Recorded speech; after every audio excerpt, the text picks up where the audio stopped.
Bueno, gracias por venir. Esto se me va a joder posiblemente. Bueno, vamos a hacer, como ya casi todos sabéis, esto va a ser una especie de mesa redonda sobre servicios de Amazon.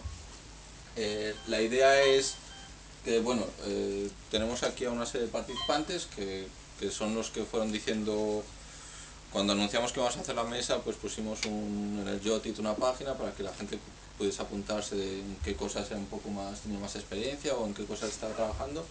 Entonces, entre todos esos, un poco los que más controlaban de algunos temas y de grupos, es decir, había gente que sabía de algunas tecnologías, pero solo había una sola persona. Entonces, había muchas de esas que un poco las hemos dejado, porque si no tampoco genera mucho debate. Nos hemos intentado centrar en las más digamos, importantes, o en las que más gente hay aquí, o sea, que hay más gente en común trabajando. La idea, lo que queremos es que sea muy participativo, aunque haya aquí, digamos, un consejo de sabios, por decirlo de alguna forma, que no es tan así, porque posiblemente en el público hay muchísima gente con mucha experiencia en Amazon. La idea es que sea muy participativo, de forma que cualquiera en cualquier momento pueda hacer cualquier aportación. Pues estamos hablando, yo que sé, de C2, y hay alguien que quiere hacer una aportación de lo que no hemos hablado y que le parece importante, pues la idea es que lo diga, pues levanta mano y se le da la palabra y nos cuenta lo que sea, porque bueno, insisto, aquí es, digamos, una muestra de gente que está trabajando con ello, pero seguro que vosotros podéis aportar también muchísimo. Y por supuesto también preguntas, cualquier tipo de pregunta. O sea, tiene que ser una mesa como muy dinámica. Entonces, parar para preguntáis a cualquiera, a todos, lo que sea, ¿vale? Voy a empezar presentándoos a todos, y luego ya empezaremos hablando pues de algunas tecnologías concretas. Pues empezamos hablando de C2, de S3, de algunos servicios añadidos a C2, balanceo, cosas así. Luego tocaremos algunas 3 o 4 tecnologías más de forma un poco más breve, y en principio ese, digamos, sería el final. Pero bueno, en ese momento cualquiera, habrá sesión de preguntas por si no os habéis querido hacer entre medias, pero insisto, podéis hacer entre medias y de hecho lo aconsejo. Entonces, nada más, dar las gracias a Shuttlecloud, que Carlos nos ha estado ayudando para montar esto aquí. Trabajan, ellos tienen un espacio aquí de trabajo, y a la sede Lab, que en realidad es quien nos está poniendo, digamos, el espacio, por decirlo de alguna forma. ¿Vale? Entonces nada, vamos a empezar.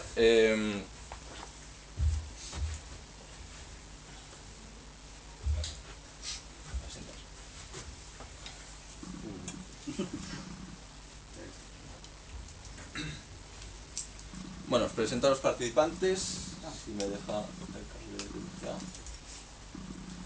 Tenemos a Carlos aquí, que es CTO en Shuttlecloud. Entonces,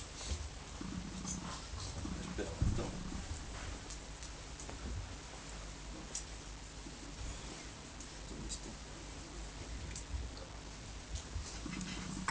Voy a poner, cada uno de los participantes me ha mandado unas pequeñas slides de qué es lo que tienen montado, para que os expliquen ahora brevemente de un poco de la plataforma que tienen, y así luego, conforme vayamos hablando de las tecnologías, pues os suenen las cosas de las que estamos hablando y sepáis un poco ubicarlas. Luego, en cualquier momento de la mesa redonda, podemos hacer uso de estas slides para explicar algún detalle un poco más en profundidad, de forma más visual. Y si en cualquier momento tenéis también alguna duda, pues también lo decís y podemos poner alguna slide y un poco hablar del tema. Entonces, si nos quieres contar un poco, Carlos, sobre ti, sobre Shuttlecloud y... Pues sí, empiezo por contaros un poco qué es lo que hacemos, porque es bastante importante para entender cómo lo tenemos montado, ¿no? Shuttlecloud se dedica a mover datos en la nube, ¿no? Somos como una capa encima de la nube que básicamente abstrae un poco de dónde realmente están los datos o en qué servicio están, ¿no? Principalmente el producto mayoritario que hacemos es migración de datos, ¿no? Tenemos una plataforma, que es esa parte intermedia que se ve, bastante sencilla en el dibujillo, pero tiene bastante complejidad, que básicamente automatiza lo que es el movimiento de datos a gran escala. Por ejemplo, movimos la Universidad de Georgetown, eran 46.000 usuarios, movimos 45 teras de datos en 3 días. Eso viene a ser unos 12 gigas al minuto, ¿no? Está bastante bien. Entonces, un poco lo que tenemos es, básicamente nosotros somos puramente backend, ¿no? La interacción del usuario con nuestro frontend es muy pequeña, con lo cual prácticamente no trabajamos o muy poco con la parte de frontend, ¿no? El backend es donde la cosa se pone interesante, ¿no? Inicialmente, la verdad es que todo lo planteamos con servicios de Amazon, pero luego nos dimos cuenta de que si éramos capaces de abstraer un poco realmente de dónde estaban nuestras máquinas, en qué nube éramos capaces de desplegarla, pues ganábamos, teníamos una ventaja competitiva frente a obviamente, nuestros competidores, ¿no? De tal forma que, bueno, lo que tenemos es un sistema de integración que permite trabajar como un Enterprise Service Bus, que lo que permite es que cualquier endpoint que se conecta, un endpoint es un servicio, como podría ser Google, Hotmail, Yahoo, no sé, Facebook, Flickr, Picasa, lo que sea, ¿no? Cualquier endpoint que se conecta empieza a enviar mensajes y empieza a consumir mensajes de nuestra plataforma para ser capaz de coordinar que esta plataforma central orquesta todo lo que es el proceso de movimiento, ¿no? Entonces, es algo que requiere, en nuestro caso, el deploy es completamente diferente de un deploy normal, porque digamos que nosotros necesitamos de cantidades ingentes de ancho de banda, ¿no? Por ejemplo, para nosotros el coste de las instancias se multiplica por 3 únicamente por el uso de ancho de banda, ¿no? Que tenemos que hacer de ellas, ¿no? Cosas así de grandes rasgos que usamos, pues tenemos un sistema de codas. Inicialmente todo lo planteamos con la Simple Queue Service de Amazon, pero por necesidades de moverlo a otros, de ser capaces de escalar esta plataforma en otros sistemas de nube, decidimos, y además, bueno, no se ajustaba del todo porque el tamaño de los mensajes no es lo suficientemente grande como lo que nosotros requeríamos, la tuvimos que montar sobre RabbitMQ, ¿no? Con lo cual al final dejamos de utilizarla, ¿no? Todo el sistema de consumidores funciona en EC2 y el sistema de consumidores son tanto scripts en Python, Ruby, tenemos parte en Java, tenemos parte en Windows con C# para aquellos endpoints que tienen que hablar con las máquinas de Exchange, por ejemplo, ¿no? Con lo cual es un sistema bastante complejo. Y todos los datos de todo lo que va ocurriendo lo vamos almacenando. Inicialmente lo almacenábamos en Simple Database, que fue la primera base de datos que sacó Amazon cuando sacaron los servicios, ¿no? Por la misma razón, no se terminaba de ajustar a lo que queríamos y movimos a un sistema con Redis, MySQL y CouchDB, ¿no? BigCouch. Sí. Y luego, bueno, ahora mismo empezamos a usar otro servicio de storage, que básicamente empezamos a almacenar los datos de nuestros usuarios y esto lo hacemos lo tenemos todos estos datos los vamos almacenando en S3 por razones de seguridad y reliability, y finalmente cuando esos datos bueno, ya no necesitamos que sean accesibles directamente por el usuario, pues directamente los metemos a Glacier y nos ahorramos un buen montón de dinero. Así que pues eso es un poco lo que, a grandes rasgos, la forma en que tenemos esto montado. Muy bien. Bueno, luego tenemos a Alejandro, que es Systems Engineer en Telefónica. Mi trabajo, por favor. Cuéntanos un poco, a ver, te pongo tu... Por favor.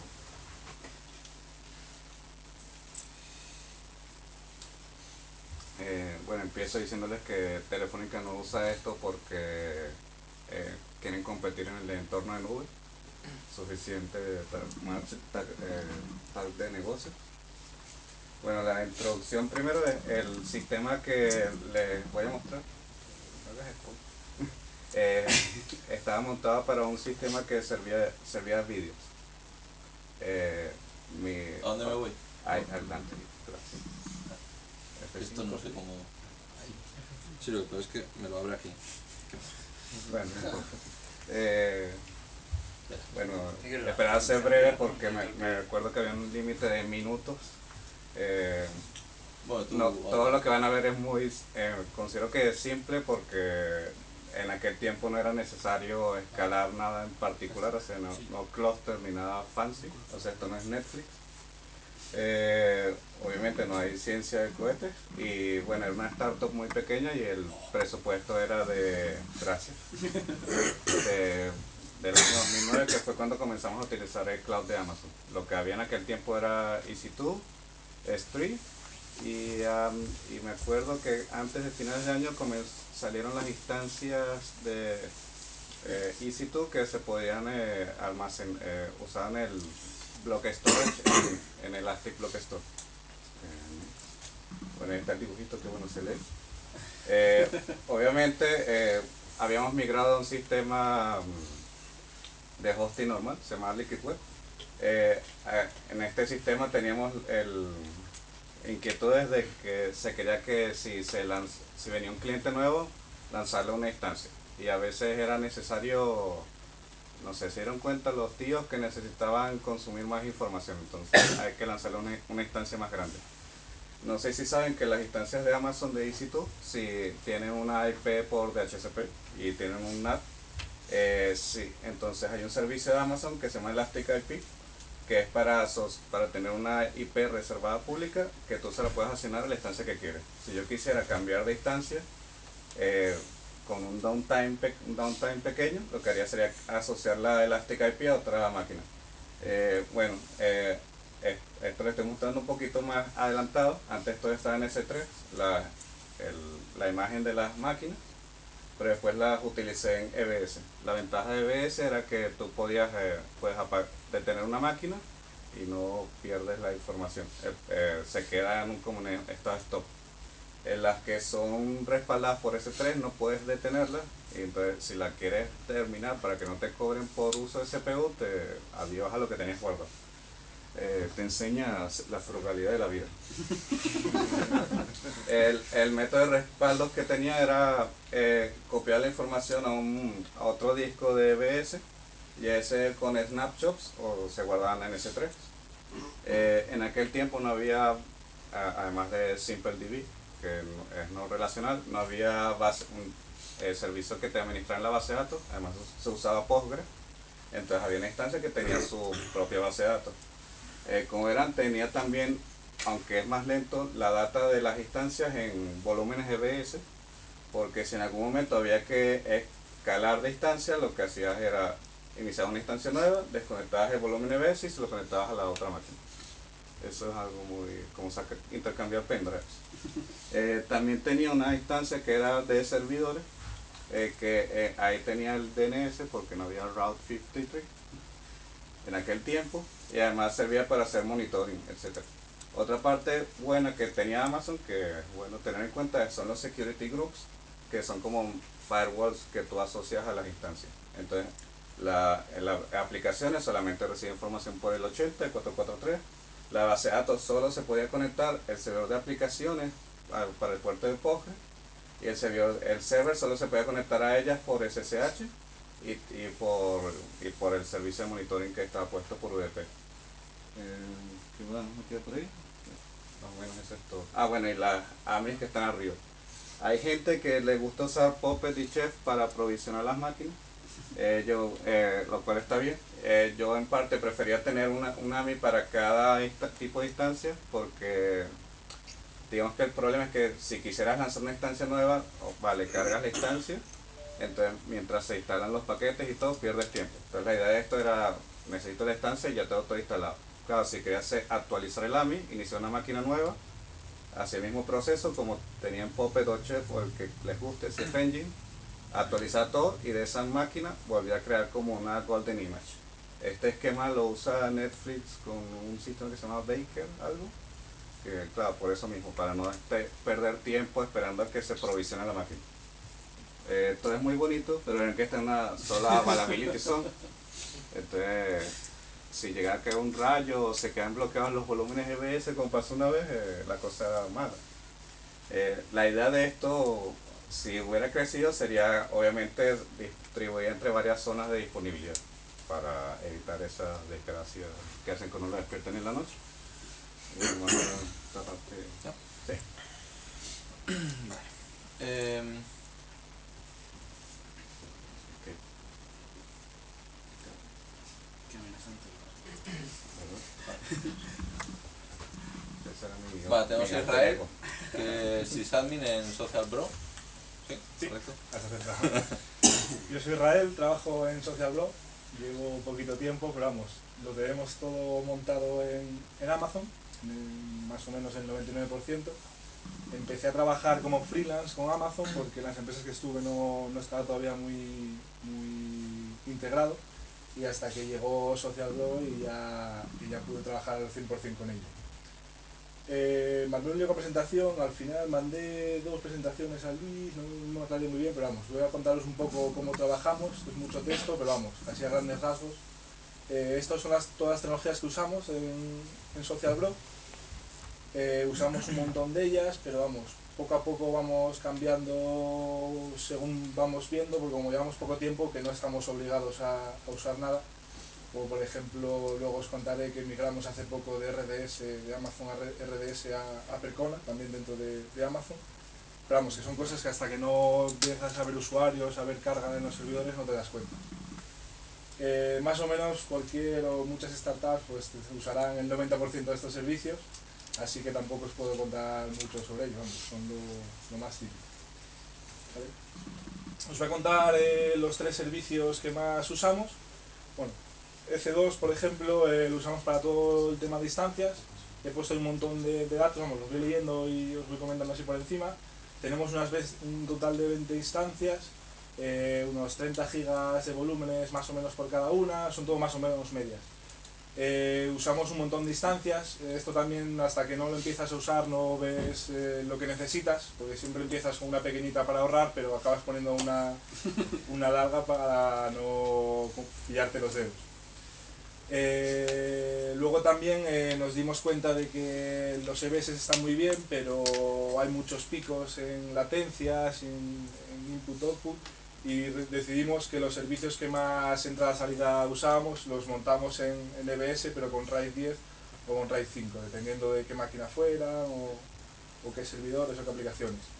También desde que sacó Amazon el tema de los IOPS prioritarios, los hemos estado montando, van muy bien, pero son muy caros también. Y luego por último para EC2 usamos también backups de volúmenes automáticos con Elastic, que es un servicio que también usamos, que en realidad solo usamos para esto y de vez en cuando para ver algún tema de gráficas y alertas y demás. Y sí que es importante porque si no automáticamente, vamos, juraría que Amazon todavía no ha implementado. Entonces todos los días, dependiendo de la distancia, pues hacemos unos backups para, pues acaso se casca el EBS o cualquier cosa.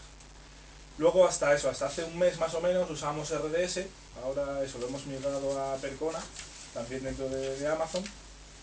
Ahí los datos, vamos, tenemos un montón de tablas.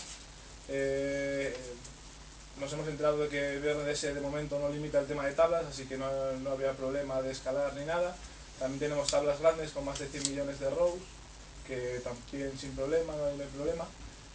Llegamos a tener unos 1200 queries por segundo con RDS, no teníamos IO porque teníamos que migrar la instancia que teníamos porque ya tenía mucho tiempo y la única manera actual de usar, de migrar una instancia sin IOPS a una con IOPS era migrar los datos a mano, vamos a hacer un dump y meterlo en otra base de datos que llevaba un downtime abismal. Entonces decidimos mirarlo todo a Percona porque nos parecía que estaba mejor, todo lo que leímos, todo lo que nos informamos que iba todo mucho mejor, y aparte era mucho más extensible que no RDS, que de momento, como yo creo que está un poco virgen en Amazon, no te dejan hacer muchas cosas, no puedes tunear a tu manera la base de datos, y entonces aprovechamos y lo migramos todo a Percona. Ahora estamos teniendo sin problema, pues eso, más o menos 2500 o incluso ya tenemos más el doble de antes. También hay que decir que ahora lo tenemos con PIOPS, así que también influirá. Movemos más o menos un tera de tráfico al mes en la máquina de base de datos. Estos ya son datos estos son datos, sí, de Percona. Y eso, unos 6.000 millones de input outputs al mes. Lo de carísimo lo quería referir con RDS, porque RDS, como digo ahí, tiene un failover multizona, que está muy bien, porque cuando tienes una base de datos RDS y se cae una zona, automáticamente con un pequeño downtime se migra a otra zona sin tú tocar nada, pero os aseguro que es carísimo. Luego también usábamos RDS con réplicas fijas, teníamos una réplica para temas de backups, para hacer cosillas de lectura que usaba nuestra aplicación, y luego también para hacer pruebas y de vez en cuando pues necesitábamos hacer algún tipo de estudio, de métricas o cosas, y levantábamos al vuelo la instancia y esperábamos a que se pusiera al día, vamos, con un par de clics ya la tienes que esperar un montón, pero se pone al día pronto. Y... Quizás de muchos writes. ¿qué? Quizás de muchos writes, si no Sí. Eso, bueno, a lo último pongo que uno de los motivos de la migración que hicimos a Percona fue porque hacíamos muchos writes en la aplicación.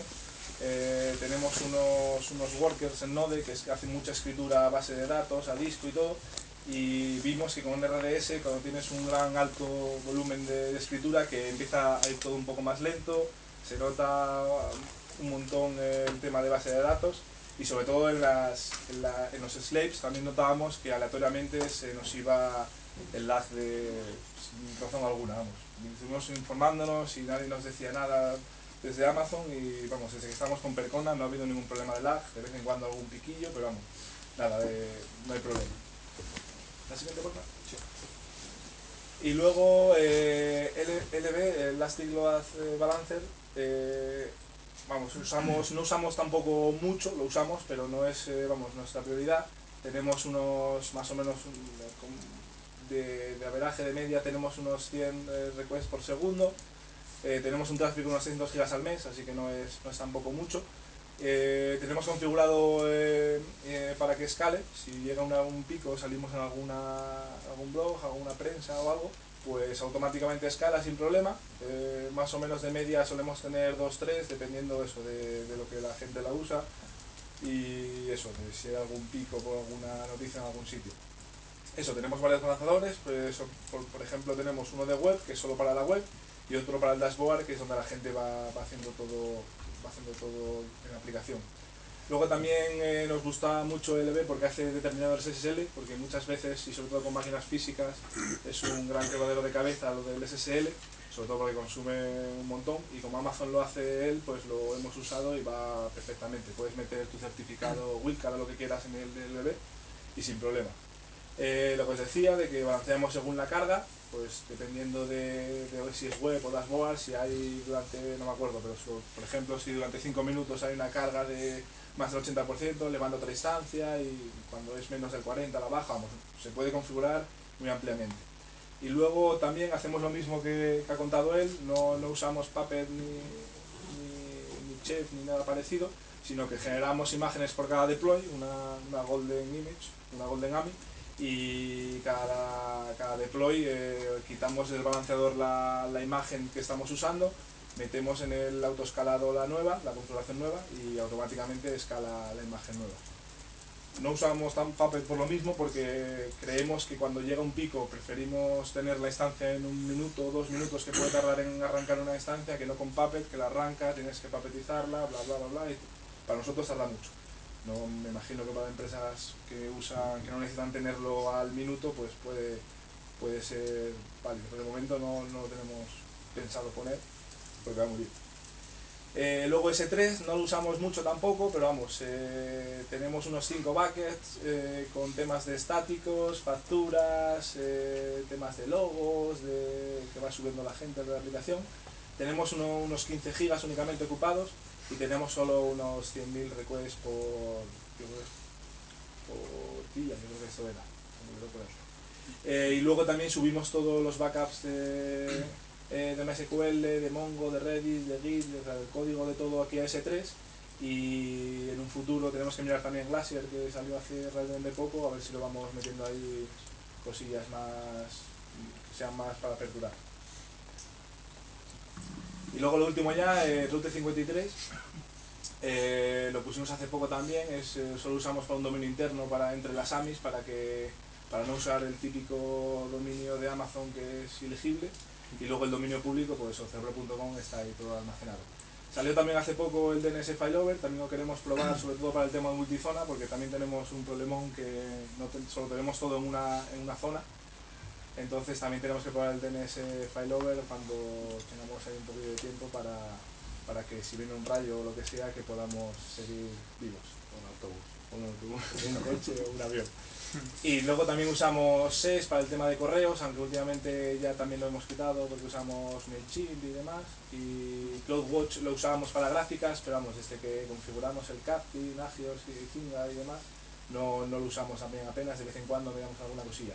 Y luego el IAN, que también lo hemos empezado a usar para el tema de las contraseñas, que no todo el mundo tenga la contraseña, permisos y demás, que está muy bien. Vamos, no hemos profundizado, pero según la documentación está muy bien. ¿No? Una preguntilla.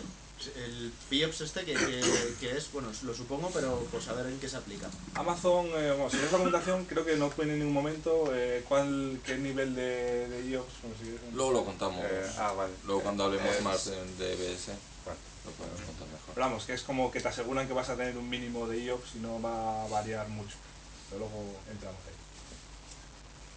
Vale, Jacobo es sysadmin en Bebanjo. Bebanjo, no sé. Vivan yo. Cuéntanos. Vale, pues bueno, lo primero os cuento un poquillo qué hacemos, que lo que tenemos son 3 productos para canales de televisión, para que gestionen las parrillas de programación, para que gestionen los metadatos de las series, de los programas de televisión y para que gestionen también los derechos de todos esos programas que van comprando y van gestionando. Son aplicaciones que son bastante más complejas de interfaz y de tema código que a tema de sistemas. Nuestro cliente típico es un canal de tele generalmente del extranjero que tiene un departamento que se dedica a gestionar la programación y entonces les vendemos el producto y empiezan a usarlo su equipo, que son 10 personas. Pues vale, tráfico no hay mucho, pero por otro lado tenemos que esos canales suelen tener productos ya funcionando o servicios de consultoras y hay que hacer integraciones, les ofrecemos unas APIs que atacan a nuestras aplicaciones, ahí hay un poco más de tráfico, y hemos migrado recientemente a Amazon. Nuestra motivación principal era sobre todo no tanto el poder escalar con mucha velocidad, pero sí poder dar muy buena disponibilidad. No es o sea, no era nuestro objetivo principal, que la aplicación respondiera siempre a cualquier tipo de request. Okay. Lo que usamos de todos los servicios de Amazon, tampoco estamos muy convencidos de querer acoplarnos completamente contra su plataforma y hemos intentado un poco no usar mucho sus servicios, pero es un poco complicado al final y hay cosas que son tan cómodas y tan simples de usar que algunas acabas cayendo aunque no quieras, ¿no? Es una droga. Sí, es una droga. Entonces bueno, de EC2 usamos pues instancias, obviamente usamos EBS, pero probablemente con este año dejemos de usarlo, no tenemos necesidad de guardar apenas nada en disco y lo poco que he hecho, de hecho que estamos guardando en disco, estamos trabajando para usar S3 directamente, entonces probablemente este año nos quitemos de encima cualquier cosa que tenga que ver con discos.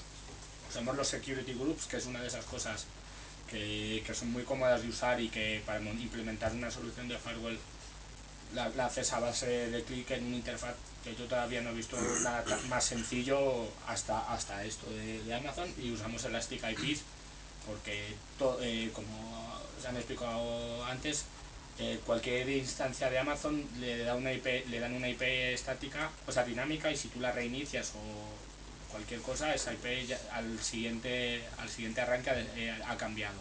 Y la manera que Amazon te da de tener una IP fija para pues, ciertos usos es con Elastic IPs.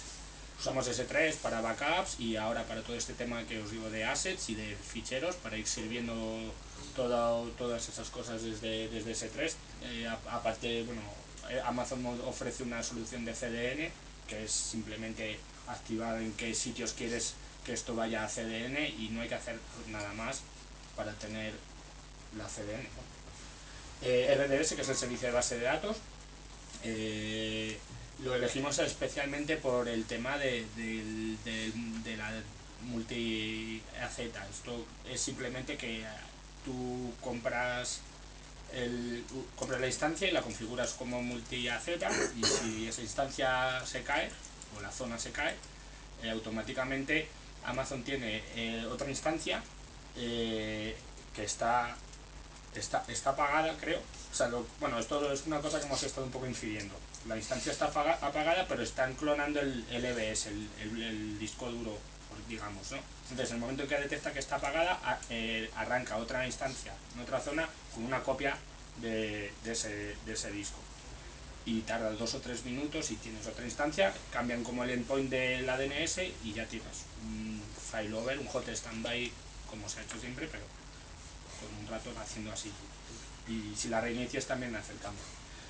Y bueno, sí que coincide un poco en lo que estabas tú diciendo, es súper caro. Estamos teniendo además algún problemilla que antes no teníamos, porque estábamos usando Percona, y en el cambio Amazon no ofrece Percona, ofrece simplemente MySQL la 5.1, la 5.5 y no sé si alguna, y bueno, y versiones menores dentro. Y sí que hemos tenido algún problema de que se ha puesto el MySQL a usar tablas o sea, ha dejado de usar índices y se ha puesto a volcar queries en tablas temporales y cosas de estas que, bueno, hemos mirado también un poco lo del Provisional IOPS, pero todavía no lo tenemos muy claro si nos sale a cuenta o no. Pero bueno, está bastante bien no tener que montar todo el tema de los esclavos y eso, y el tema de que esté en distintas zonas.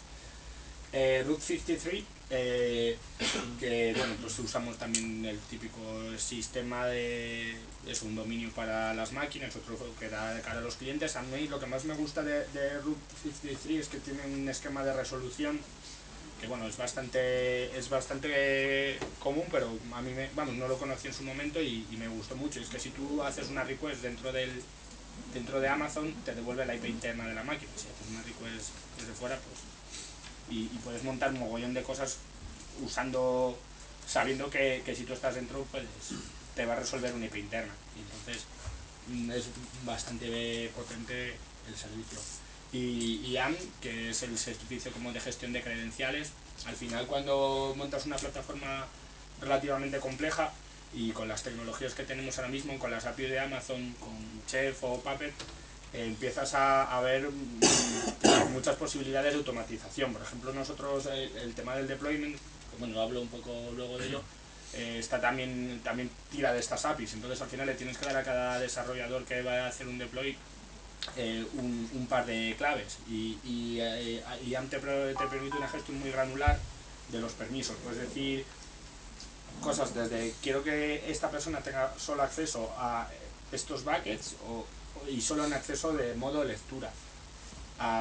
Es bastante complicado, pero lo bueno es que tiene un mogollón de templates para que tú vayas eligiendo qué permisos quieres dar, o sea, en todos los servicios, porque IAM es como transversal a toda la plataforma. Tienes para CloudFront, tienes para Route 53, sabes que si tú quieres darle a un cliente permiso para que toque, por ejemplo, sus DNS, se lo podrías dar y solo iba a ver o tocar o solo ver lo que él quisiera. Bueno, y CloudWatch lo usamos simplemente para ver el RDS, pues tener unas alertas y unas gráficas para eso. Vale, os he hablado, voy a contar un poquitín la plataforma. Usamos HAProxy para el balanceador. Estuvimos probando con LB, pero lo acabamos descartando por dos razones. Primero, bueno, porque teníamos un requisito de un cliente que quería tener una IP estática y no quería de ninguna manera usar las IPs de Amazon. Ni no le gusta que le demos todo el rango de Amazon. Y bueno, y también porque tiene una forma un poco curiosa, perdón. Que hay una cosa que no sé si todo el mundo sabe, y es que los LBs no se les puede asignar una IP elástica. Cierto. Esa es la mayor mierda de los LVs. O sea, porque además, si no tienes las DNS en Amazon, no todo el mundo te permite aplicar un CNAME a la raíz de un dominio. Con lo cual tú tienes miweb.com y no la puedes pasar al balanceador. Tienes o que montar una instancia que te redirige miweb.com a www.miweb.com y es apuntarla al LV, o tienes que tirar de ruta 53. Pues es cierto lo que dice Jorge, y eso, bueno, es así por cómo escala el LV por dentro. Lo que igual, esto también ha sido de investigación, pero también un poco, obviamente, de poner un poco de lo que nosotros creemos. Nosotros creemos que lo que Amazon usa por dentro es HAProxy, y lo que son instancias de C2 con una HAProxy. Entonces, la historia es que el LV va escalando, y va escalando en distintas zonas de disponibilidad. Y bueno, a nosotros no nos gusta mucho cómo iba dirigiendo el tráfico, sobre todo porque hacíamos pruebas de pues con AV, y a lo mejor una máquina estaba totalmente parada y le enviaba todo el tráfico a la otra máquina. O sea, hacíamos una prueba muy simple con dos máquinas, y solo hasta que llegaba a un cierto volumen de tráfico empezaba a mandarle a las dos. Y bueno, y lo mismo pasa cuando el tráfico sube de un LV y tiene que crear varios LVs. Pero bueno, no me voy a enrollar más con ese tema. La cosa es que no nos convencía por esas dos razones, y lo que hemos puesto es HAProxy. También teníamos el problema del SSL. Estuvimos probando en usar distintas combinaciones para hacer la terminación delante, o que le hicieran los apaches. Luego, claro, tenemos todo esto está montado en la red pública de Amazon. No se ha hablado nada de las VPCs, pero el setup más sencillo es un poco complejo. Hay que montar como dos subredes dentro, una no tiene acceso a internet, es bastante, no sé, un poco demasiado. La cosa es que nosotros necesitábamos tener un SSL, y además dentro de la red de Amazon queríamos que el tráfico también estuviera cifrado, para que, aunque ellos te aseguran que están muy atentos de que no haya nadie haciendo sniffing y eso y tal, y que se toman muy en serio los reports pero bueno, no te puedes fiar de que el tráfico ese vaya a ser seguro. Total, que lo que hemos hecho es montar la 1.5, que está todavía está en desarrollo todavía, la 1.5 de HAProxy, que lo que hace es negociar el SSL. Entonces negociamos el SSL hasta el HAProxy, pero luego nuestro HAProxy con los backends, los servidores web, también gestiona una conexión a SSL con un keep alive, para que no esté todo el rato creando nuevas conexiones. Y la verdad es que va muy bien, porque HAProxy es un software estupendo y está muy bien hecho, y de los benchmarks que hicimos era lo que mejor rendimiento nos daba, a pesar de que era una cosa en desarrollo, y que, bueno, pues siempre tienes más miedo cuando estás poniendo un software que no está en una versión estable. En la capa web usamos Ruby on Rails, así que por ahora lo que tenemos es Apache Passenger. Es un poco legacy de lo que teníamos en la anterior plataforma, pero bueno, cambiaremos también.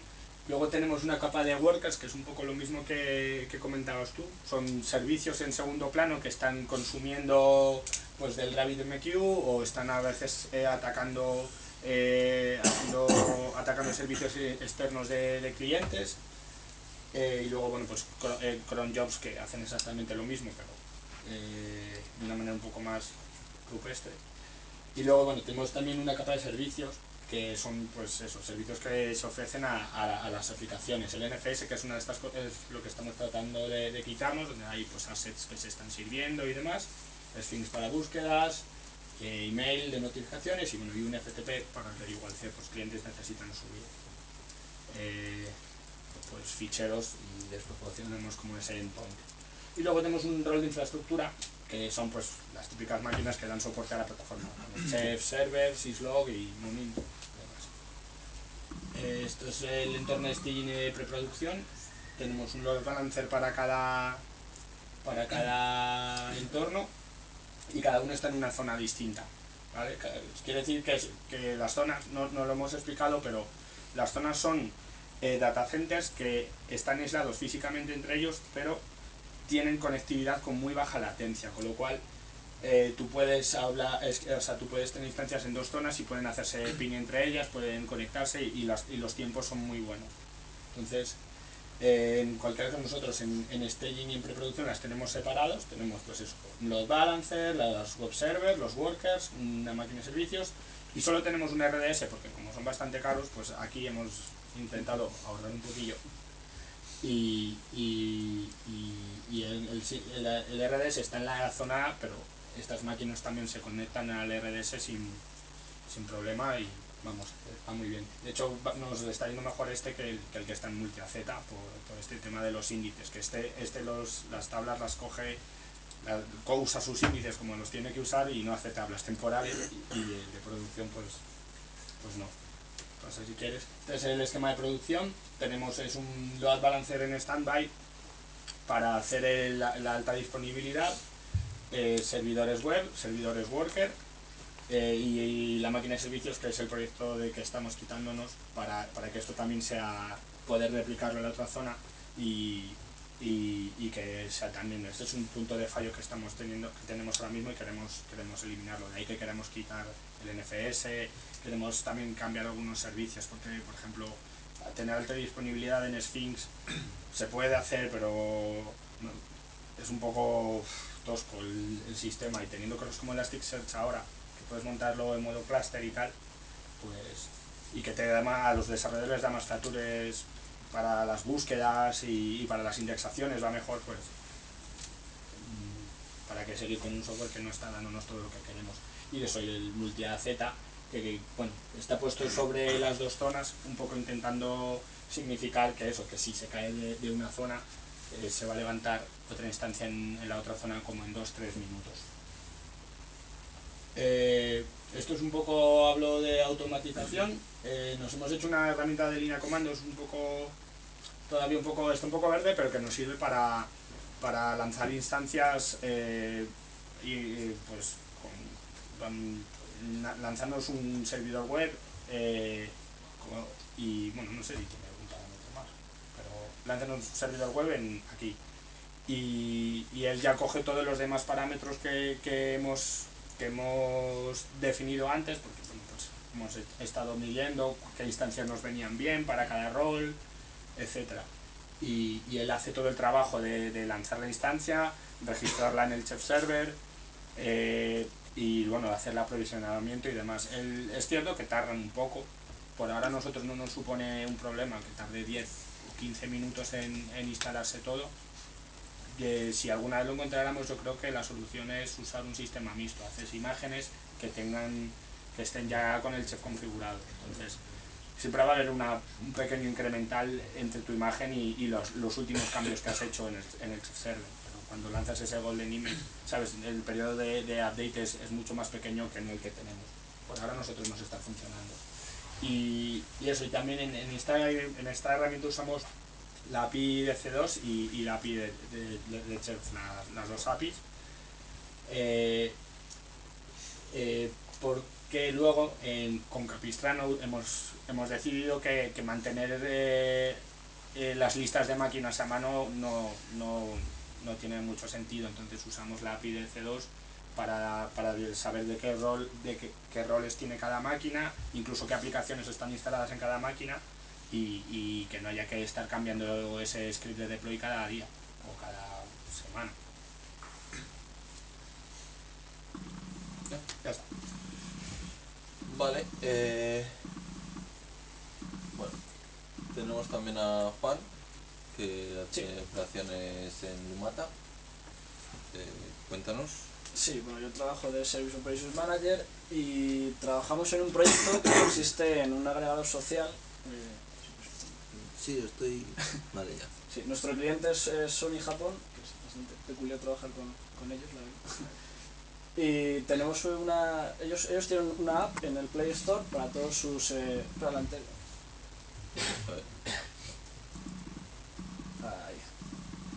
O sea, básicamente ellos tienen una app que es el cliente gráfico que está preinstalado en todos sus dispositivos de Sony, pero solo para sus dispositivos, o sea, ningún otro dispositivo que no sea Sony puede instalar esa aplicación. Y lo que hace es que es un agregador y un recomendador de feeds. Entonces, ellos hacen la parte gráfica y nosotros hacemos el backend. Es un poco un caso similar, tal vez, a lo que ha contado Nacho, digo, en fin, de Shuttercloud, en el cual nosotros no tenemos un frontend. O sea, el frontend es el cliente y lo que hace es que nos hace llamadas a nuestras APIs. Entonces, nosotros hemos programado las APIs y lo que hacemos es hacer fetching de todos los posts de todos los usuarios y tiene como dos hilos. Por una parte los mostramos en la tablet según las llamadas que nos hacen y por la otra está procesando el sistema los datos para hacer recomendaciones. A los pocos segundos tenemos unas secciones en el cliente que son You Might Like y las recommendations, y en base a esos datos y los de tu contactos y lo que sería el algoritmo lógico. Entonces, todo esto estaba en un data center físico bastante rígido, bastante peculiar en Italia, y lo hemos migrado todo a Amazon. Bueno, ahora mismo están haciendo el launch de todos los nuevos dispositivos y creemos que va a haber 1 millón de usuarios registrados al final de este año y unos 107 de usuarios activos. Sí, pues. Entonces, bueno, este es el aspecto de la tableta, solo para que la veáis, de la aplicación.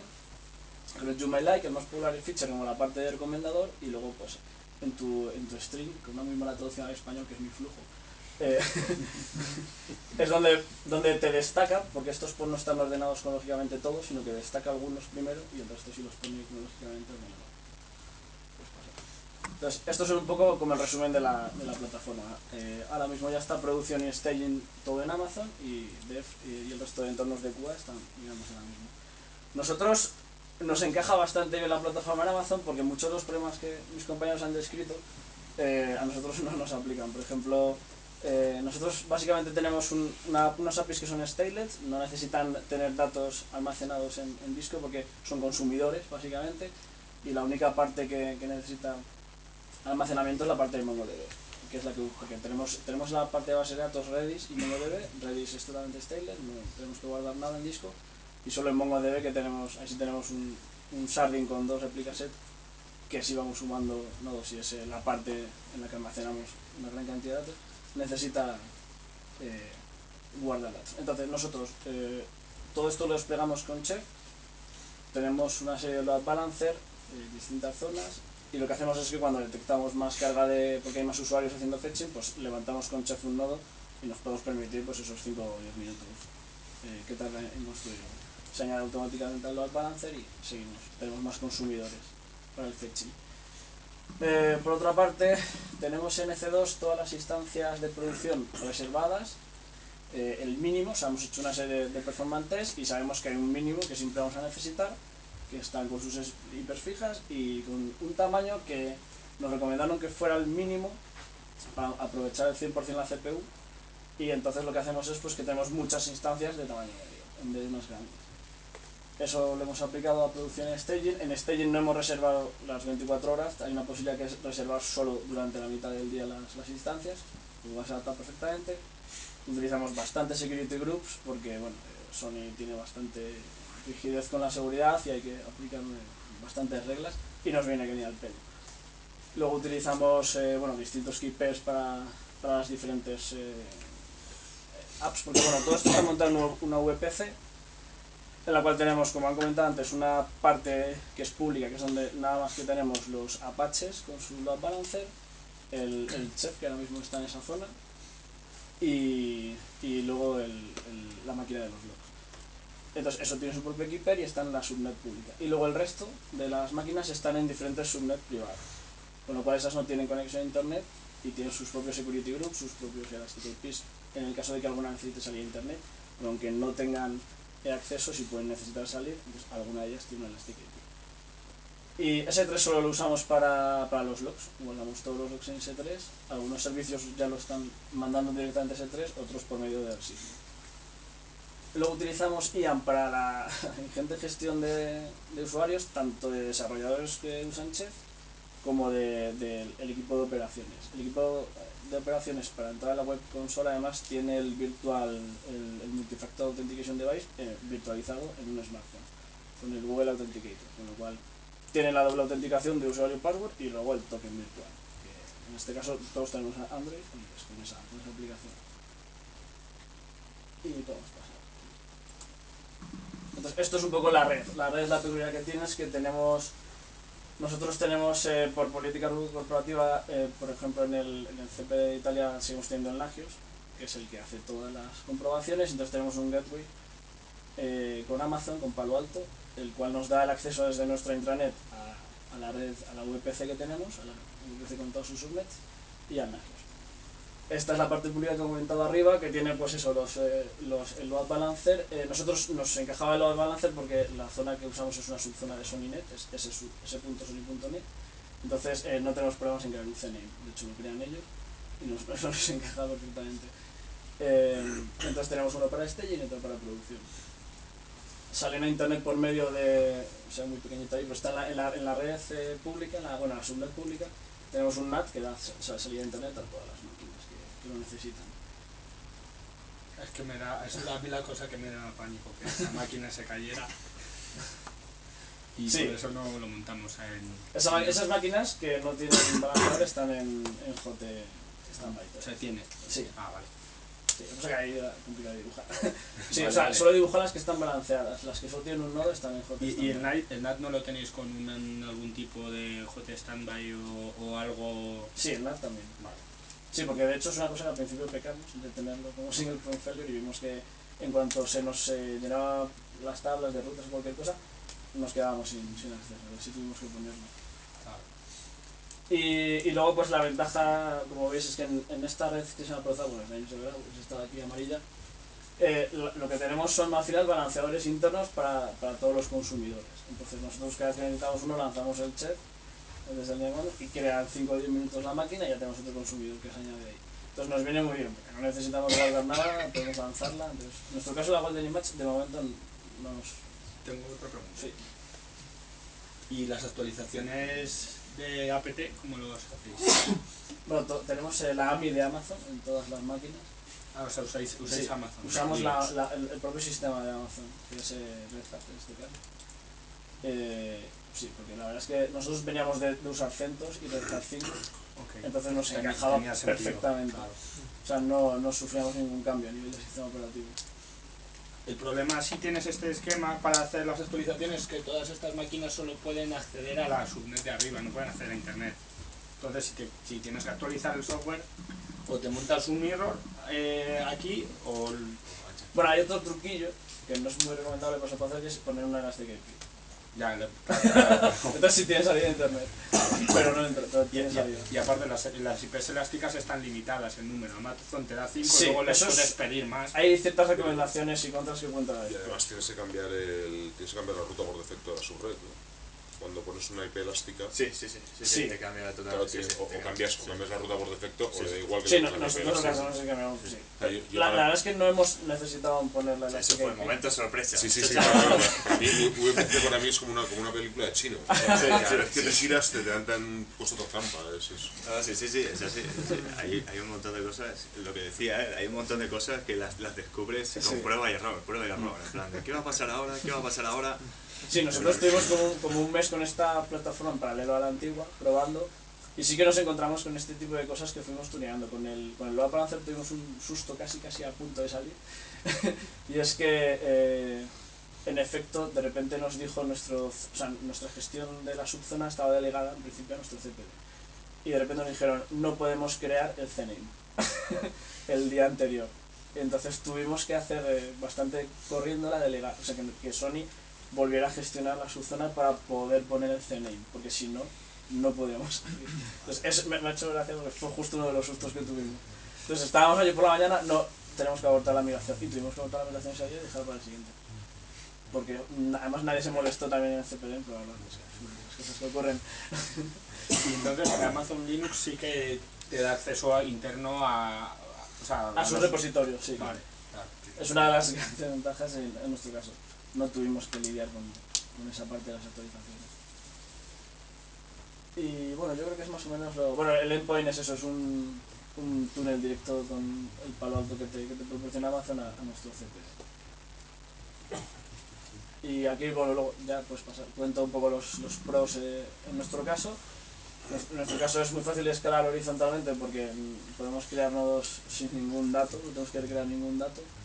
Nos resultó muy sencillo hacer performance test porque podíamos levantar maquinones temporalmente para lanzar todos los usuarios simulados con su fetching que necesitáramos, con lo cual una vez que lidiamos con problemas de limitación del software que usábamos, que la verdad es que tenía un problema con los hilos, una vez que pasamos a JMeter en nuestro caso, Juan, pudimos hacer todo, sí. ¿te parece que dejemos como son pros y contras y consejos?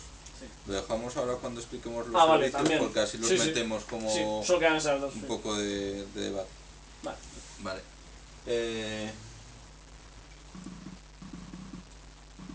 Vale, tenemos a Alberto que no ha podido venir en el último momento, ha dicho que no venía.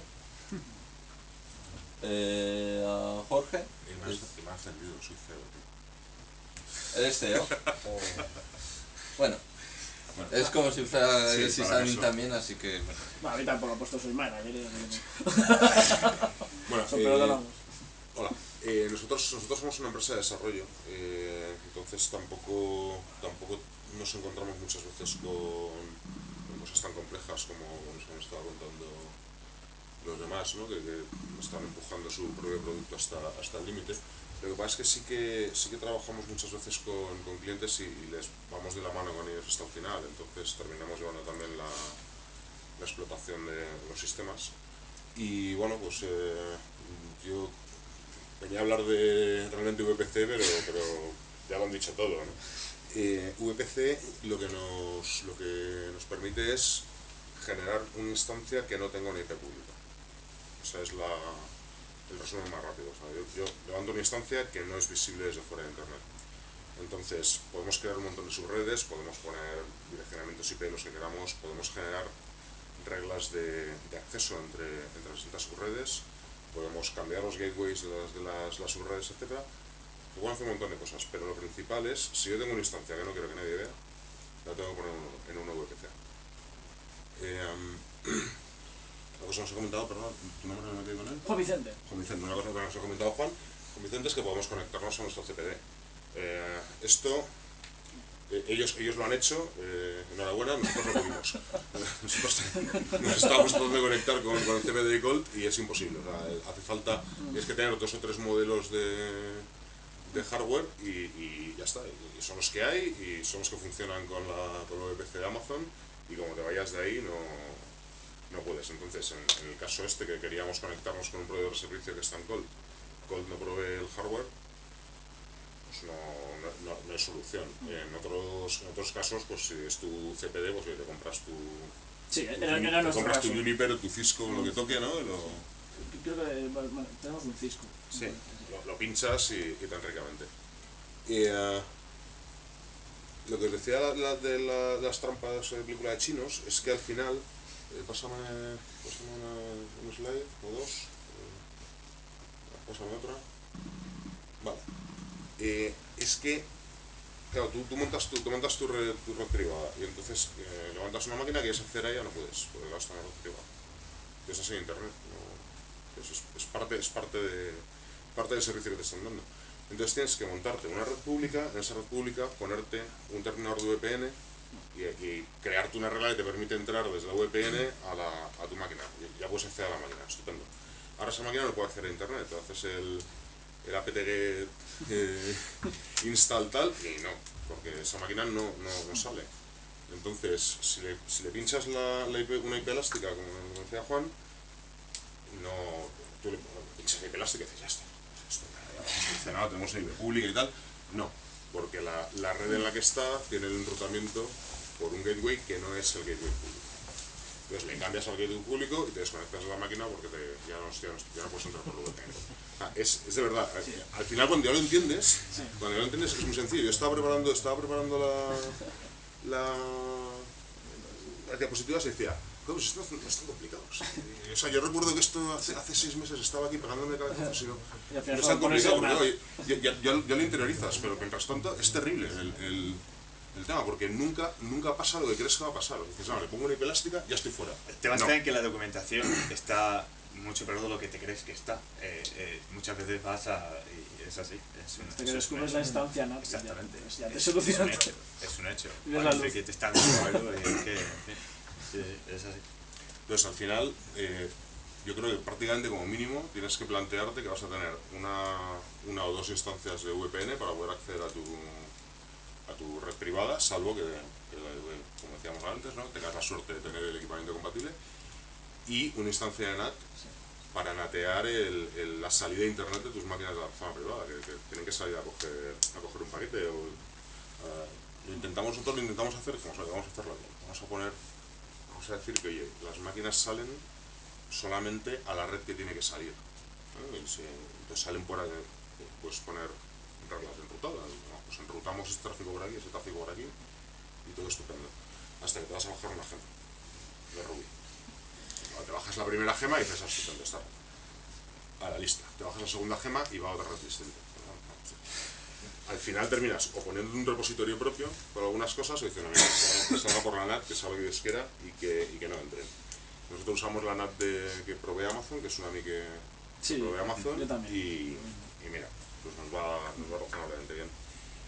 Y no sé, es que al final Juan me ha avisado lo que iba a contar, tampoco puedo contar mucho más. En el debate del día nosotros usamos imagen Silver. Somos una imagen que está prácticamente terminada y que cuando arrancas se termina de configurar con Chef, porque además así se registra y las demás máquinas del sistema son aware de que esta máquina está ahí y pueden conectarse a ella o hacerlo. Sí, ya lo que... ¿Sí? Sí. Vale. Vale, por último tenemos a Rafael, que es CTO. Has acertado. Bueno, en realidad soy fundador de Osoco y desarrollador, administrador, un montón de cosas. Entonces a lo mejor tampoco has acertado del todo. Joder. Bueno, yo venía a hablar un poco, en realidad me pasa un poco lo mismo que a ti. Somos una empresa de desarrollo de software. Entonces, ¿qué hacemos en estos temas de DevOps? Pues que, claro, al cliente no le podemos entregar una aplicación y que él se las apañe. Entonces, vamos muchas veces con él a entregarles una solución completa de hosting, y utilizamos pues casi todos los servicios de infraestructura AWS que ya habéis mencionado, quitando el de VPC, que todavía no hemos tenido el gusto, pero bueno, quizá llegue. O sea, la mayor parte de los servicios que ya habéis mencionado los estamos utilizando en un proyecto o en otro, porque tenemos múltiples proyectos de diferentes clientes, ¿no?, en Amazon. Entonces yo lo que venía a hablar era de un servicio muy concreto, que es CloudFormation, y a no ser que me digas otra cosa, lo cuento. Lo he preparado para contarlo en 5 minutos. Sí, pues venga. Vale, bueno, pues en principio esto de CloudFormation, ¿por qué he pensado hablar sobre él? Pues porque es un servicio quizá un poco marginal, un poco esotérico, ¿no? O sea, ¿cuánta gente sabe de qué va esto de CloudFormation, más o menos? ¿Y cuánta gente lo usa? Sí, vale. Para crear la red con los load balancers, la parte... Bueno, es un servicio muy tonto y muy sencillo, se cuenta en un minutito en qué consiste, pero me parece muy interesante porque al final nosotros lo vemos como la guinda del pastel a un camino que empezamos a recorrer hace 1 año y medio, 2 años, que es la automatización de la gestión de la configuración, de todo lo posible, intentar automatizar todo. Al final somos desarrolladores y vemos un poco la parte de sistemas también, bueno, nos gustaría verla como código, intentar llevar las buenas prácticas de la ingeniería de software, si es que hay muchas buenas prácticas, las pocas que hay, llevarlas también a la parte de gestión de sistemas, ¿no? Y entonces CloudFormation lo que te permite es gestionar la capa de infraestructura de AWS. Es decir, nosotros nos encontramos con el problema de ya tenemos gestionadas con Puppet las instancias, las máquinas, pero ¿cómo creamos esas máquinas? Ahí hay un paso que todavía no teníamos automatizado. Entonces teníamos mucho shell script y mucha solución casera, y CloudFormation es el servicio de Amazon para resolver esa problemática, ¿no? Al final lo que te permite hacer esto es definiendo en un archivo con formato JSON, un archivo de texto que puedes tener en tu control de versiones, todos los recursos de Amazon que necesites, desde las instancias EC2 a grupos de seguridad, volúmenes SBS, dominios en Route 53, etcétera, etcétera. Entonces es un servicio que, dado una plantilla y dado unos parámetros de entrada, va a automatizar el abastecimiento de recursos, el provisioning de recursos, ¿no? Entonces, si pasas la siguiente slide, a la siguiente. ¿Más? Sí, la siguiente. ¿Otra más? Es esto de aquí abajo. O sea, bueno, aquí faltaría que la entrada de CloudFormation, además de un archivo que es una plantilla, pueden ser opcionalmente parámetros, para conseguir que esa plantilla se comporte de forma diferente en el momento de aprovisionamiento. Más pasa si quieres. Entonces, los conceptos clave de CloudFormation son estos tres, son muy sencillos. La pila o el stack es la colección de los recursos de AWS que gestionas con CloudFormation, tanto la creación como la destrucción, porque puedes hacer las dos cosas. Las plantillas son los archivos de texto en formato JSON donde describes estos recursos, y bueno, los parámetros es una sección de la plantilla que te permite que ciertos elementos de esa plantilla varíen en función, por ejemplo, del entorno donde vais a desplegar. Quieres que a lo mejor el tamaño de un disco en producción sea diferente al de staging, o sea diferente al de pruebas, o que los usuarios sean distintos. Entonces todo esto lo puedes parametrizar. Y bueno, características del servicio, muy rápidamente. Muy importante, no tiene gasto, es gratuito. Solamente te van a cobrar por los recursos que crees utilizando CloudFormation. Tiene soporte, aquí he puesto solamente algunos recursos, pero tiene soporte para prácticamente todos los recursos de AWS. Yo solo he encontrado en las cosas que necesitamos nosotros usar a diario una limitación, y es que no puedes crear políticas de autoscaling basadas en scheduling. Puedes crear políticas basadas en alarmas, en uso de recursos, pero no en una planificación temporal. Está disponible en todas las regiones actuales, soporta etiquetado. Además te va a etiquetar automáticamente los recursos que creas con CloudFormation con el nombre del stack, para que los puedas filtrar fácilmente. Puedes utilizar CloudFormation desde la consola de forma gráfica. Además yo no lo suelo usar porque rehuyo un poco del uso del ratón y de interfaces gráficas, pero tiene una cosa curiosa, y es que dinámicamente, a partir de la definición de la plantilla, es capaz de generarte una especie de wizard automáticamente. Entonces, si tú defines un parámetro, por ejemplo, de tipo numérico, la interfaz gráfica de la consola de gestión te va a validar que ese parámetro es numérico, y además te lo va a indicar, te va a decir que está esperando un número en ese parámetro. Pero también puedes usar herramientas en línea de órdenes o directamente la API. Y luego, bueno, hay plantillas de ejemplo, no sé qué tal estarán porque no he utilizado ninguna de estas, pero hay plantillas pues para el software libre habitual, o sea, WordPress y cosas de estas. Tú puedes crearte las tuyas, las puedes tener almacenadas en S3 y las referencias vía URL o en local. Una cosa importante es que la operación de CloudFormation es atómica, entonces va a crear todos los recursos que tú defines en la plantilla o ninguno. Si hay algún fallo en la creación de uno de los recursos, hace un rollback ordenado de los recursos que se haya podido construir. Gestiona el orden, tú no te tienes que preocupar de si tienes que crear primero un volumen o primero una instancia a la que se va a tachar el volumen, eso lo va a hacer automáticamente. Y bueno, como todos los recursos en AWS, hay algunos límites un poco arbitrarios, que no sé muy bien por qué están ahí y que te puedes saltar solicitando permiso. Es que tienes 20 stacks por cuenta y un número limitado también de parámetros de entrada y de salida. Además, también hay una limitación en los campos de descripción, creo que son 4096 caracteres, una cosa así. Y bueno, ¿cómo lo estamos usando en Osoco? Ya lo he anticipado antes un poco, pero lo que estamos haciendo es ver esto como la forma de automatizar la capa de infraestructura. Ya tenemos gestionado de forma automática la configuración, la capa de servicios y por supuesto el código, la aplicación, pero nos faltaba esta parte, ¿no? Lo que estamos haciendo, nosotros decimos que es crear arquitecturas tipo Phoenix. No sé si habéis oído el concepto de servidores Phoenix, servidores AV Phoenix, que es una idea de Martin Fowler, que si hay más desarrolladores en la sala os sonará a Martin Fowler mucho del tema de refactoring y estas cosas. Pero bueno, tiene un artículo que él decía que estaba pensando en un servicio de aseguramiento de la calidad de un equipo de operaciones. Y él se imaginaba entrando con un colega en el centro de datos y liándose a batazos o con pistolas de agua, con sierras mecánicas, con los servidores de producción. Y entonces él decía que iba a medir la calidad del equipo en función del tiempo que iba a tardar ese equipo en recuperar el servicio y tenerlo otra vez todo operativo y funcional. Entonces, esta es una pregunta que la verdad es que si te la planteas te hace pensar.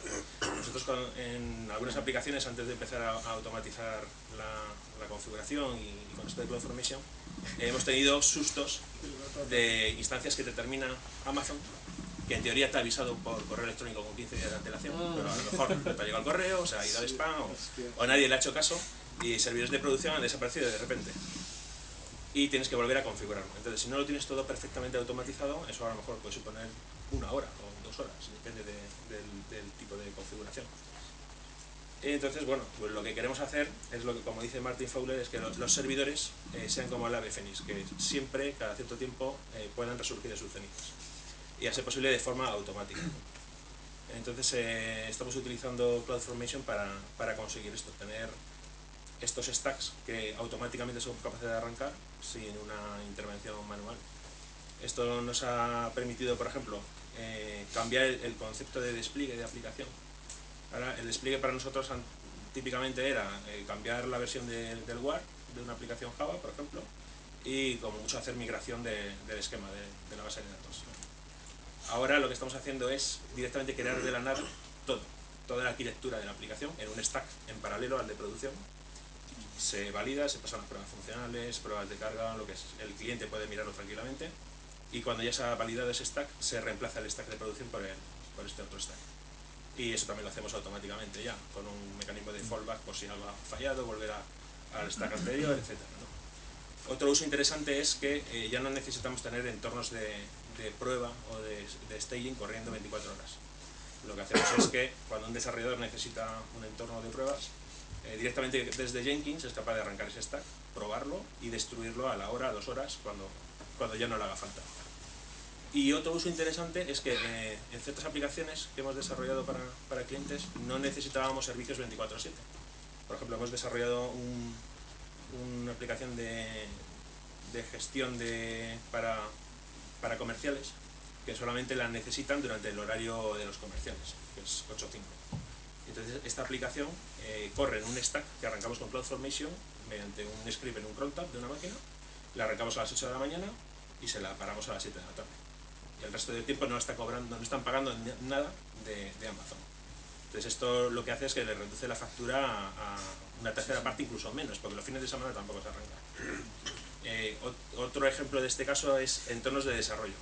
Tener un entorno de desarrollo en la nube de Amazon, con pues, el típico control de versiones, sistema de gestión de issues, etc. Y que también arrancamos bajo demanda. Cuando el equipo de desarrollo necesita tener el entorno, se arranca. Cuando no lo necesita porque no está trabajando, no está desarrollando, lo destruimos. Entonces reducimos mucho el coste de la factura de Amazon de esta manera. Y bueno, esto más o menos es el resumen. No, todo esto es, vale, es más lo que has contado, vale. ventajas, sí. Vale. Muy bien, pues bueno, ahora la idea es un poco hablar de los servicios principales. Ha habido bastante spoil, han venido todos en modo verboso, entonces han contado bastantes cosas, pero bueno, vamos a repasar. Yo me he visto Vamos a repasar un poco los conceptos, porque igual se ha hablado aquí pues mucho de VPC, mucho de RDS, igual no todos lo tenéis muy claro, pero bueno, vamos a intentar dejar la diapositiva. Vale, un poco un resumen muy general de los servicios de Amazon. Pues bueno, son servicios de infraestructura en la nube. Pues tenemos todo tipo de servicios de C2, que es para entrar servidores, S3, archivos, RDS, base de datos, VPC para sus redes, etcétera, etcétera. Entonces básicamente lo que nos dan son servicios de infraestructura, no tiene más. ¿Cómo los usemos ya? Pues es cosa nuestra. Una cosa importante que lo han comentado ellos bastante, pues que tienen diferentes zonas de disponibilidad. Tienen data centers en Estados Unidos, en Europa no sé si es en Irlanda, en Australia creo que también tenían, en Japón tenían otro y ahora creo que en Brasil tenían otro. Brasil también hay. Sí, Singapur. Y la región oeste, que es la de Estados Unidos, que es el gobierno federal. Sí, tiene una especial para el gobierno federal. Y luego dentro de cada, digamos, data center pues tienen diferentes zonas. Sí, dentro de cada región sí tienen las diferentes zonas. Normalmente, o sea, los servicios se pueden levantar o en una zona o en otra, o en varias, pero normalmente no están conectados. Entonces, si tú levantas un servicio en yo que sé, en Estados Unidos y levantas otro servicio en Europa, corrígeme si me equivoco, es decir, no hay conectados y por lo tanto, por ejemplo, también el tráfico entre dos data centers diferentes pues se cobra. Mientras que dentro de una misma zona no se cobra, por ejemplo, pues tráfico entre instancias o tráfico entre instancias de S3 y cosas de ese tipo. Insisto, corregidme porque yo tengo solo algunas nociones. Creo que entre zonas de disponibilidad tampoco se cobra. O sea, solo entre data centers. Entre regiones. No, pero es que lo que pasa es que lo que son data centers realmente son las zonas, ¿vale? Que están en una misma región, suele haber varias zonas, ¿vale? Entonces, en Estados Unidos, por ejemplo, hay 2 regiones y dentro de cada región hay 2 o 3 zonas. Al menos 3. Al menos 3. Entonces, eso quiere decir que todas de las 2 regiones americanas, una es la costa oeste y otra es la costa este. En cada una de esas regiones hay varios data centers que están conectados con redes de poca latencia, pero que son independientes entre sí físicamente, ¿vale? O sea que se supone que tú tienes independencia física entre regiones, pero también entre esos data centers. Se supone porque cuando han tenido problemas se han afectado unas zonas a otras, ¿vale? Pero cada zona en el papel es un data center que está alejado físicamente del otro, pero conectado con una red baja latencia. Entre regiones ya no. En regiones pagas tráfico, es como si fuera otra cosa diferente. No tienes ninguna ventaja. Además, entre zonas, si tú levantas un volumen en una zona, una instancia en una zona, no puedes arrancarlo desde otra zona. O sea, cada volumen va con una zona y algunos servicios van con una zona en concreto. No puedes arrancar un volumen en una zona y la instancia tendrá en otra. Entonces también están separadas en teoría físicamente. Vale, un, digamos, denominador común entre los servicios de Amazon es que por lo general tú pagas por el uso, entonces tú levantas una instancia, pagas lo que consumes, ya sea de tiempo, de tráfico general, etcétera, etcétera, o sea, no pagas normal, no sé si hago por algún servicio o no, pero por lo general no pagas mensualidades ni nada de ese estilo. Sí, No. sí que se pagan las Las Elastic APIs. Ah, bueno, y las